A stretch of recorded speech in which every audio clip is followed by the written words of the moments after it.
La joie du Seigneur est notre force.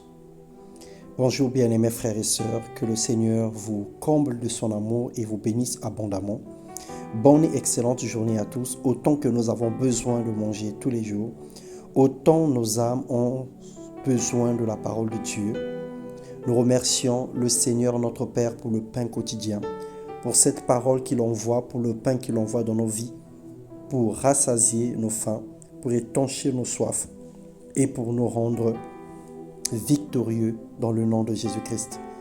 Ce matin, nous allons parler de l'écart entre la parole de Dieu et nos vies. Dans Juge 6, le verset 13, la Bible déclare « Mon Seigneur, si l'Éternel est avec nous, pourquoi toutes ces choses nous sont-elles arrivées? Et où sont tous ces prodiges que nos pères nous racontent? Quand ils disent « L'Éternel ne nous a-t-il pas fait monter hors d'Égypte? Maintenant l'Éternel nous abandonne et il nous livre entre les mains de Madian. » Mon frère, ma sœur, nous traversons des situations troublantes. Malgré la multitude des promesses de Dieu, on se pose des questions. Pourquoi? Les choses ne changent-elles pas dans nos vies? On prend des résolutions de jeûner, de prier. Malgré tout, rien de positif n'arrive. On est dans le déni, on est dans le doute, on est dans la peur et on est quelquefois indécis. L'un des moyens pour réduire cet écart, c'est se lever dans la prière. Le Seigneur sait de quoi nous avons besoin et il n'est pas un homme pour mentir ni un fiston pour se repentir. Cela importe peu pour lui, il désire simplement que nous le cherchions, que nous frappions à sa porte, que nous demandions, comme Matthieu 7,7 nous le dit. Chercher Dieu ne consiste pas à faire plusieurs heures dans sa présence. Plutôt prier jusqu'à ce qu'il repent. Tout dépend de notre persévérance et de notre foi. Nous venons devant Dieu sans attendre son retour. On se fatigue vite et on sort vite dans sa présence sans rien obtenir. En réalité, Dieu n'exauce pas nos paroles.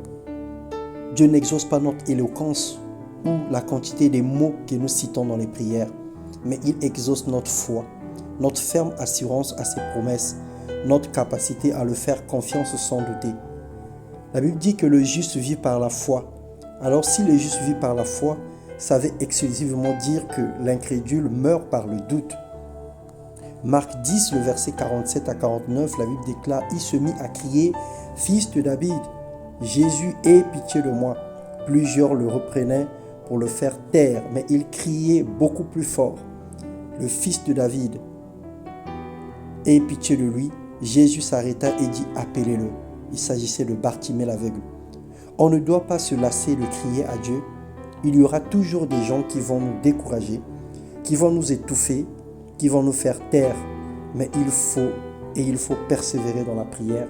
N'est pas arrêter de chercher le Seigneur, n'est pas arrêter de demander à Dieu, même si la réalité nous prouve le contraire, même si on ne voit pas le bout du tunnel. Un jour, la lumière éclairera nos vies. Jésus t'appellera et te donnera suite à ta demande ou à ta situation. Seigneur, ce matin, nous voulons une cohérence entre nos demandes et ta parole. Une complicité entre notre pensée et le Saint-Esprit, afin que les écarts qui existent entre nos vies et ta parole soient brisés dans le nom puissant de Jésus-Christ. Nous voulons que ce que tu as déclaré pour nous soit ce que nous serons et ce que nous devrons être au nom de Jésus-Christ. Que Dieu vous comble de sa grâce et bénisse vos vies dans le nom puissant du Seigneur. Amen.